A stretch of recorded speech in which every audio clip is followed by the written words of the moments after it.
জয় নিতাই, নমস্কার। আজ অনেকদিন পরে লাইভে আসলাম। যে ব্যথিত চিত্ত নিয়ে এতদিন যন্ত্রণা নিয়ে ঘুরছি, তথাপি যন্ত্রণাকে উপেক্ষা করে দুটো কথা বলার জন্যই আসছি সমস্ত সনাতনী জাতির উদ্দেশ্যে। আজ আমরা দীর্ঘদিন সমাবেশ করে আমাদের 8 দফা দাবি, এই 8 দফা দাবি বাস্তবায়নের জন্য অন্তর্বর্তী সরকারের কাছে বহু আকুতি ব্যাকুলতা নিয়ে দাঁড়িয়েছি। এই 8 দফা দাবির বিনিময়ে আমরা কোনো সান্ত্বনা তো পাইনি, বরঞ্চ আমরা লাঞ্ছিত, আরো বঞ্চিত, আরো বেশি হয়েছি। এমনকি আমাদের সনাতনীরা 8 দফা দাবি বাস্তবায়নে করার লক্ষ্যে যে অগ্রগণ্য হয়েছি, সেজন্য আমাদেরকে বাংলাদেশে আমরা চেয়েছি অধিকার, আমাদেরকে সন্ত্রাসী আখ্যায়িত করা হয়েছে সনাতনীদের। এই সন্ত্রাস আখ্যায়িত করার পরিপাকেও আমরা ভেঙে পড়িনি, কারণ সারা বিশ্ব জানে যে সনাতনীরা কখনো সন্ত্রাসী কাজে লিপ্ত থাকে না।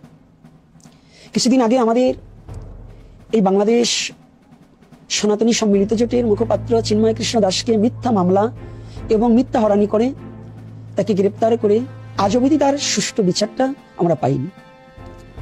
সারা বাংলাদেশের বিচার বিভাগ কি এমন করে মরে গেল কিনা, কিংবা বিবেক হারিয়ে ফেলেছে কিনা তা জানি না। বর্তমান অন্তর্বর্তী সরকার বোধহয় সে যে কি করে ঘুমিয়ে আছে জানি না। তারা একটা মিটিং করেছে, আমাদের সনাতনী যারা আমরা 8 দফা দাবি নিয়ে তার কাছে অনেক দাবি করেছি, 8 দফা দাবি নিয়ে আমরা যে সমাবেশ করেছি, আমাদের কাউকে না নিয়ে সে একটা ষড়যন্ত্র কিন্তু মিথ্যা কিছু ভুয়া সনাতনীদের নিয়ে একটা মিটিং করে তিনি আমাদের সনাতনীদের আশ্বাস, অর্থাৎ আমাদের সাথে কথা না বলে তিনি তার ব্যক্তিগত লোকদেরকে কথা বলে সারা বিশ্বে জানাতে চেয়েছিলেন। তাও বিশ্ব জেনে গিয়েছে যে তিনি কতটা আমাদের প্রতি সদয়।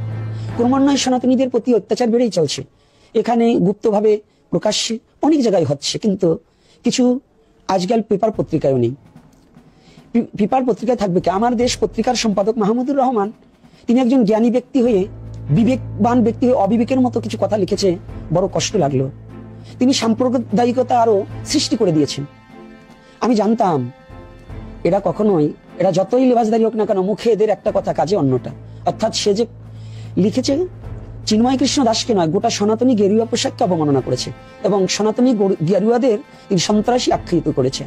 তৎসঙ্গে শুনেছি আর একটা ছেলে আছে, কিন্তু আমার ভাবতে লজ্জা লাগে, বাংলাদেশে যারা সন্ত্রাসী তাদেরকে মুক্তি দিয়ে, সাধুদেরকে সন্ত্রাসী আখ্যায়িত দিয়ে, গেরুয়া পোশাককে, সনাতনীদেরকে এমন একটা কলঙ্ক লেপন করে আজ তিনি বড় মহান হতে চাচ্ছে।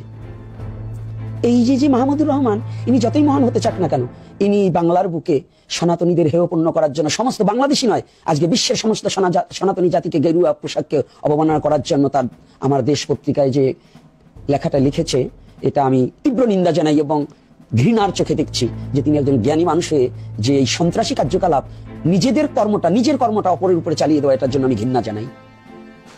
তৎসঙ্গে সমস্ত সনাতনীকে জানাতে চাই, দেশ ও দেশের বাহিরে সারা পৃথিবীতে যত সনাতনী আজ আমার লাইভ দেখবে এবং বেশি বেশি করে শেয়ার করে দেওয়া হোক। আজকে আন্তরিকভাবে দুঃখিত, আমরা সনাতনী জাতি রাষ্ট্রের এই মুমূর্ষু সময় আমরা কেন স্থগিত রেখেছিলাম আমাদের সমাবেশগুলো।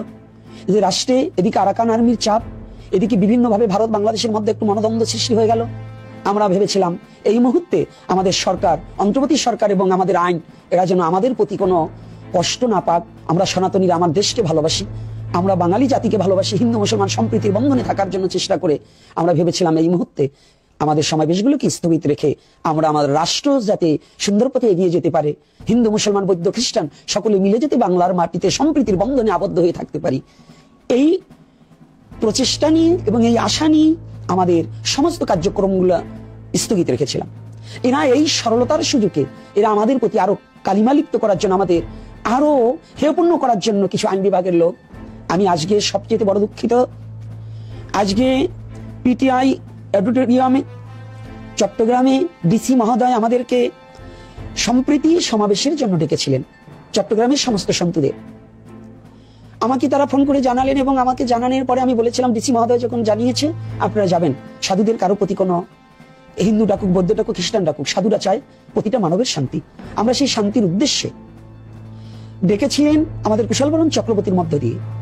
সেই কুশলবরণ চক্রবর্তী, জানি না ডিসি মহোদয়ের কোনো চক্রান্ত কিনা তা আমি বলতে পারবো না, কিন্তু যদি চক্রান্ত না থাকে তিনি তো এ ব্যাপারে মুখ খুলতে পারতেন।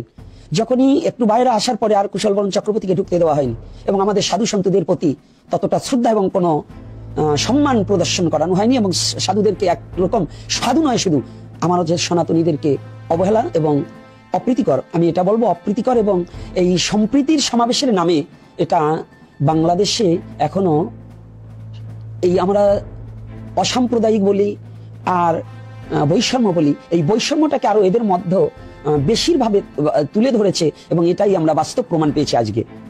তা আমি ধিক্কার জানাই এবং ডিসি মহোদয় যেন আমার এই কথাটা তার কারণে পৌঁছিয়ে যায়। আপনি একজন জ্ঞানীজন, আপনার মধ্যে এই বৈষম্যটা আমরা চাইনি।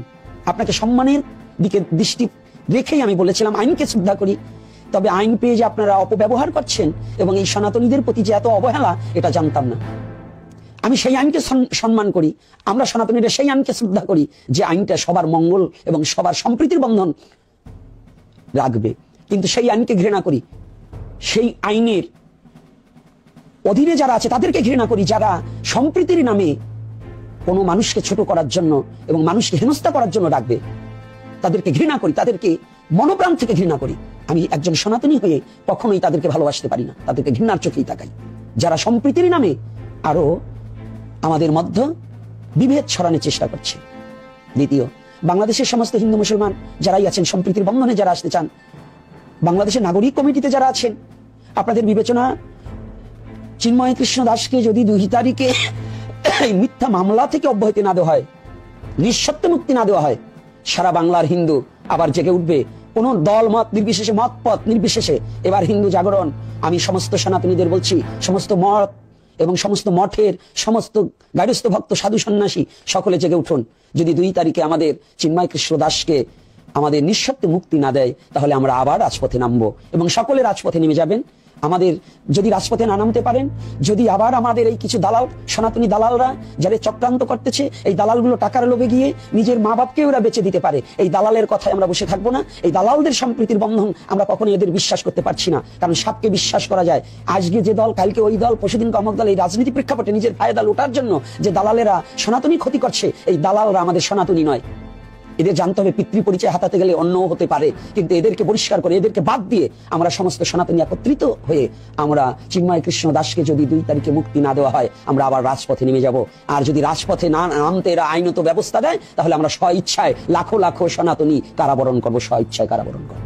সারা পৃথিবী জেনে যাক যে বাংলাদেশে আইন ব্যবস্থা সঠিক নেই এবং বর্তমান যে অন্তর্বর্তী সরকার আছে সে সনাতনীদের কোনো কথাই কানে নিচ্ছে না এবং সে আমাদের সনাতনীদের হয়ে কোনো কাজ করছে না। আমাদের কাজ করতে হবে না, বাস্তবটা এবং সত্যটা তুলে দেওয়া। আমরা কোনো কিছু চাই না তার কাছে, আমরা কোটি টাকা চাইনি, আমরা শুধু চাচ্ছি একটু শান্তি, সম্প্রীতির বন্ধন, যেন সনাতনী নিধনযোগ্য বন্ধ হোক, সনাতনী ধর্ষণ বন্ধ হোক, সনাতনী জায়গা জমি যেন লুট করে নেওয়া বন্ধ হোক। যদি আরো তথ্য সংগ্রহ হবে, যা হচ্ছে বাংলাদেশের সমস্ত তথ্যই তার কাছে দেওয়া হচ্ছে, সে সমস্ত কিছু জানে, অন্তর্বর্তী সরকার সমস্ত কিছু জানে এবং সমন্বয়করা অনেকেই জানে। এই সমন্বয়কদের মধ্যেও এখন কিছু কিছু এরা বৈষম্য দূর করার নামে আরো বৈষম্য তৈরি করার জন্য এরা ব্যস্ত হয়েছে। আপনারা জানেন আলিফ হত্যাকাণ্ডে, আমাদের অ্যাডভোকেট আলিফ হত্যাকাণ্ডে যাদেরকে তদন্ত দিয়েছিলেন, তদন্ত কমিটি অব্যাহত করেছে একটাই কারণ, এটা সাধু সন্তরা কখনো আলিফকে হত্যা করেনি, এটা মিথ্যা মামলা চাপিয়ে দেওয়া হয়েছে।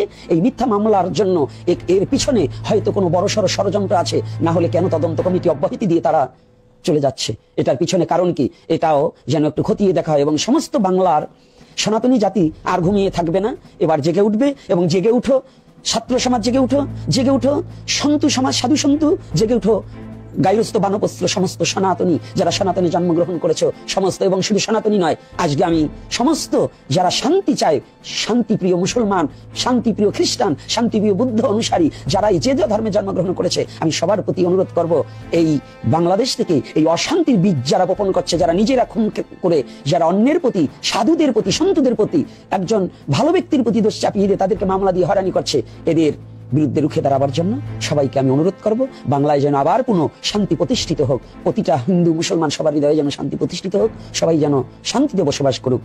আর আমি প্রতিটা সনাতনীকে আবারও বলতে চাই, ঘুম ভেঙে জেগে উঠুন, আর ঘুমিয়ে থাকা যাবে না। 2 তারিখ পর্যন্ত আমরা দেখবো, 2 তারিখের পরে আবার আমাদের কার্যক্রম শুরু করতে হবে। যদি আমাদের চিন্ময় কৃষ্ণ দাসকে এবং আমাদের 8 দফা দাবিকে যদি অন্তর্বর্তী সরকার মেনে না নেয়, আমরা আবার রাজপথে নেমে যাব, আমরা স্বইচ্ছায় কারাবরণ করব, সমস্ত সাধু সন্তু স্বইচ্ছায় কারাবরণ করব। বিশ্বজগৎ দেখে যাক যে বাংলার বুকে স্বাধীনতার নামে আরো অত্যাচার বাড়িয়ে দিয়েছে। স্বাধীনতা নয়, যে রাষ্ট্রে একজন স্বাধীনভাবে কথা বলতে পারবে না, যে রাষ্ট্রে অপরে খুন করলে পরে সাধুদের প্রতি দোষ হয়। এই যে সাধুরা একটা মৎস্য পর্যন্ত কাটে না, সেই সাধুকে একটা হত্যার মামলা দিয়ে বিভিন্ন রকম, এবং যে রাষ্ট্রে একজন সাংবাদিক মিথ্যা তত্ত্ব প্রচার করতে পারে, যে রাষ্ট্রে একজন সাংবাদিকের মিথ্যা তত্ত্বভিত্তি, আমি বলে দিচ্ছি চিন্ময় কৃষ্ণ দাসের নামে যে মিথ্যা, এর একটাও প্রমাণ দিতে পারবে না, অথচ যারা লিখেছে তারা সন্ত্রাসী কার্যকলাপে জড়িত আছে, তাদের নামে মামলা আছে, এগুলো আমরা প্রমাণ করে দিতে পারবো। কিন্তু চিন্ময় কৃষ্ণ দাস কিংবা চট্টগ্রাম নয়, সারা বাংলাদেশের কোনো সাধু সন্তুর নামে এই বিভ্রান্ত কোনো কার্যকলাপ এখনো জড়ানো নেই। তাই সনাতনীদের কাছে আমার ন্যায় অন্যায় যাই আছে কিনা আছে, আমি সমস্ত জাতির কাছে করজোরে ক্ষমা চাচ্ছি। আপনারা নিজের স্বধর্ম রক্ষা করতে এগিয়ে আসুন, এবং 2 তারিখের পরে আবার পুনর্বার সমাবেশ আমাদের, এবং সম্মিলন আবার শুরু করব। যদি আপনারা এগিয়ে আসবেন। চট্টগ্রামকে এমন ভাবে তারা নির্যাতন করছে, একজন সন্তু পর্যন্ত মঠ মন্দিরে ঘুমাতে পারছে না, একজন সাধু পর্যন্ত। এই যে আজকে সম্প্রীতির নামে যে আজকেও তারা হেয়পন্ন করার জন্য চেষ্টা করেছে, এই জন্য চট্টগ্রামের ডিসি মহোদয়কেও আমি বলছি এটা নিন্দনীয় এবং এটা ধিক্কারজনক, এটা নিক্কারজনক কাজ। এরকম কাজ যেন আর না হয়, এবং সম্মুখে ভেবে চিন্তা করতে হবে এরকম কাজ দেখে। এবং আমাদের বারংবার ঠকানো হচ্ছে, এগুলো যেন ঠকানো না হয়, এটা থেকে যেন অব্যাহতি দেওয়া হয়, এবং বাংলাদেশ যেন শান্তি সুখ সমৃদ্ধি ভাবে যেন বাংলাদেশের সমস্ত জনগণ বেঁচে থাকতে পারে, এবং হিন্দু মুসলমান বৌদ্ধ খ্রিস্টান সম্প্রীতির বন্ধনে আবদ্ধ হয়ে সবাই যেন আমরা পরস্পরের প্রতি হিংসা নিন্দাকে পরিত্যাগ করে আমরা যেন একতাবদ্ধ হয়ে বাংলাদেশের সুশৃঙ্খলা বজায় রাখতে পারি। এই জন্য রাখতে হলে পরে সবাই সম্প্রীতির বন্ধনে আবদ্ধ হতে হবে, সম্প্রীতির নামে অসম্প্রীতি কার্যকর যেন না হয়, এটাই। আর 2 তারিখে আবারও বলছি, 2 তারিখে যদি চিন্ময় কৃষ্ণ দাসকে নিঃশর্তে মুক্তি না দেওয়া হয়, তাহলে আমরা আবার কার্যক্রম চালু করব। জয় নিতাই, জয় গৌর হরি বল। সকলে ভালো থাকবেন, সুখে থাকবেন। জয় সনাতনের জয়। সকলে সনাতন ধর্মের যারা জন্মগ্রহণ করেছেন স্বধর্মকে ভালোবাসার জন্য এগিয়ে আসুন। জয় নিতাই, জয় গৌর হরি বল।